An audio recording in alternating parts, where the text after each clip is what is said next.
انہوں نے پوچھا۔ وہ باہر کوریڈور میں سر پکڑے بیٹھی تھی۔ جاؤ تم سولت کے لیے چائے بنا لاؤ، زنیرہ سے کہو سولت اسے لینے آیا ہے، صاف ستھرے کپڑے پہن کر تیار ہو جائے۔ انصار صاحب نے لمحہ بھر میں بیٹی کو رخصت کرنے کا فیصلہ کر لیا تھا۔ پھپھی جان اٹھ کر کمرے سے باہر آ گئیں اور اشارے سے شوہر کو باہر آنے کا اشارہ کیا۔ یہ کیا کر رہے ہیں آپ؟ وہ چھوٹتے ہی بولی، دیکھو حالات کا تقاضا یہی ہے کہ ہم زنیرہ کو سولت کے ساتھ جانے دیں، ویسے بھی اب پہلے جیسی بات تو رہی نہیں ہے۔ وہ یہ کہہ کر خود بھی افسردہ سے ہو گئے۔ پھپھی جان رونے لگی۔ اوفو، ایک تو تم عورتوں کو رونے کا مرض لاحق ہوتا ہے، آنسو پلکوں میں اٹکے رہتے ہیں، ذرا اشارہ کر دو فوراً بہنا شروع ہو جاتے ہیں۔ وہ برہمی سے بولے، جاؤ زنیرہ کو لے آؤ۔ وہ ڈرائنگ روم کی طرف بڑھ گئے۔ جب زنیرہ گیٹ سے باہر نکلی تو سولت موٹر بائیک کے پاس کھڑا انصار صاحب سے باتیں کر رہا تھا۔ اس نے سرسری سی نگاہ زنیرہ پہ ڈالی، پھر منہ موڑ لیا۔ انصار صاحب بیٹی کو دیکھ کر اس کی طرف بڑھے۔ وہ ایک دم ان کے گلے سے لگ گئی۔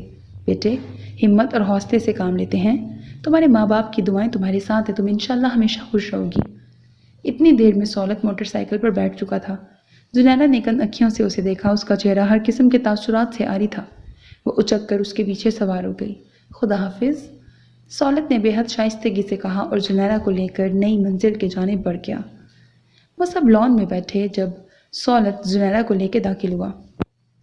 ہیں باجی، آپ بھائی جان کے ساتھ؟ پہلے رومی کی نظر پڑی، وہ دوڑ کر ان تک پہنچی۔ ہاں، یہ اب یہیں رہے گی، میں اسے ہمیشہ کے لیے لے آیا ہوں۔ اس کے لہجے میں اتنی قطعیت، اتنی سنجیدگی تھی کہ آگے سے کچھ بولنے کی کسی میں ہمت نہ ہوئی۔ سولت اپنے کمرے میں چلا گیا۔ وہ سب منہ کھولے، آنکھیں پھاڑے، ہونکوں کی طرح ایک دوسرے کو گھورتی رہ گئی۔ اوفو، حسرت ہی رہی مجھے کہ یہ سولت کا بچہ کوئی کام بغیر حماقت کے بھی کر لے۔ نیہا سر پیٹ کے رہ گئی۔ اور اس شرارے کا کیا ہوگا جو میں نے بھائی جان کی شادی میں پہننا تھا؟ امبر اپنے شرارے کے غم میں آدھی رہ گئی تھی۔ اب اس شرارے کے تم جھاڑن بنا لو، رومی نے پورے خلوص سے مشورہ دیا۔ شٹ اپ، امبر نے خفگی کا مظاہرہ کیا اور رومی کی طرف سے باقاعدہ پیٹھ موڑ کے بیٹھ گئی۔ نیہا نے زنیرہ سے پوچھا مگر وہ خود لا علم تھی، محض کندھے اچکا کے رہ گئی۔ ساری رات گزر گئی، اگلے دن دوپہر ڈل گئی، سولت کمرے سے باہر نہ نکلا۔ آخر یہ سولت چاہتا کیا ہے؟ نیہا کو تشویش کا مرض لاحق ہو گیا۔ پتہ نہیں، امبر کو بھی بے چینی نے آ گھیرا۔ زنیرہ کو گھر سے لے آیا ہے، خود کمرے میں بند ہو کے بیٹھ گیا ہے، بھلا یہ خود ساختہ نظر بندی اختیار کرنے کا مشورہ کس پھٹکار زدہ حکیم کا ہے؟ تینوں سر جوڑے بیٹھی تھیں۔ شام کو ٹھنڈی ٹھنڈی ہوا چلنے لگی تو زنیرہ اپنے اندر کی گھٹن کم کرنے کے لیے باہر لان میں نکل آئی۔ ہر احساس سے خالی ذہن لیے وہ لان میں لیفٹ رائٹ کرنے لگی۔ سولت نے، جو اوپری گیلری میں کھڑا کافی دیر سے اس کو دیکھ رہا تھا، دھیرے سے آواز دی۔ زنیرہ نے سنا نہیں۔ اس نے پھر آواز دی۔ زنیرہ نے اپنا وہم سمجھا۔ زنیرہ، اب کے سولت نے بے حد سخت لہجے میں پکارا۔ آرام سے پکارو سولت، بچی کے کان نازک ہیں۔ سولت ایک دم پلٹا، نچلا ہونٹ دانتوں میں دبائے، مسکراہٹ کو ضبط کرتی نیہا اس کے پیچھے کھڑی تھی۔ وہ اس کے قریب آئی، کچھ دیر اسے دیکھتی رہی، پھر بے حد سنجیدگی سے بولی، سولت، اگر پھول کو توڑنا بھی ہو تو نرمی سے توڑتے ہیں، سخت ہاتھوں سے جھٹکے سے توڑو گے تو ہاتھ میں تو بے شک آ جاتا ہے مگر پنکھڑیاں ٹوٹ کر بکھر جایا کرتی ہیں۔ سولت نے معنی خیز نگاہوں سے اسے دیکھا، پھر گہرا سانس لے کے اس بات میں سر ہلایا۔ کچھ کہہ رہے ہیں آپ؟ نیچے سے زنیرہ کی منمناتی ہوئی آواز آئی۔ وہ اوپر سولت کو کھڑا دیکھ چکی تھی۔ سولت اس کی جانب حسیات کی تمام تر لطافتوں کے ساتھ متوجہ ہو گیا۔ جی، ہم یہ فرما رہے ہیں کہ اگر تیری جلوہ نمائی نہ ہوتی، خدا کی قسم یہ خدائی نہ ہوتی، اگر آنکھ تم سے ملائی نہ ہوتی، میری زندگی مسکرائی نہ ہوتی۔ اف اللہ، زنیرہ بے ہوش ہونے کے قریب ہو گئی۔ دوسری جانب نیہا دونوں کانوں میں انگلیاں ٹھوس کر سولت کو بے شرم، بےہودہ، بے غیرت قسم کے القابات سے نوازتی 4 6 سیڑھیاں پھلانگتی نیچے بھاگ گئی۔ محترمہ، اگر آپ پھولوں کلیوں سے مل چکی ہوں اور گھاس پتوں سے شوق فرما چکی ہوں تو ذرا اوپر آ کر مجھ سے بھی مل لیجیے۔ اب کہ وہ نثر میں گویا ہوا تھا، میں انتظار کر رہا ہوں۔ وہ وہاں سے پلٹ گیا۔ زنیرہ نے اس کی بیساکھیوں کی کھٹ کھٹ کو اپنے دل کے دھک دھک کے ساتھ ہم آہنگ ہوتا محسوس کیا۔ سبھی موبی کو پڑھا کر واپس جا رہا تھا کہ نیہا چھم سے اس کے راستے۔ سر، آپ نے کبھی محکمہ سراغ رسانی میں کام کیا ہے؟ جی نہیں، بریکٹ، شاید محترمہ پر آج کوئی نیا دورہ پڑ گیا ہے۔ آپ کے اندر جاسوسی کے جراثیم ہیں؟ جی نہیں۔ زندگی میں جاسوسی ناول تو ضرور پڑھے ہوں گے؟ بالکل نہیں۔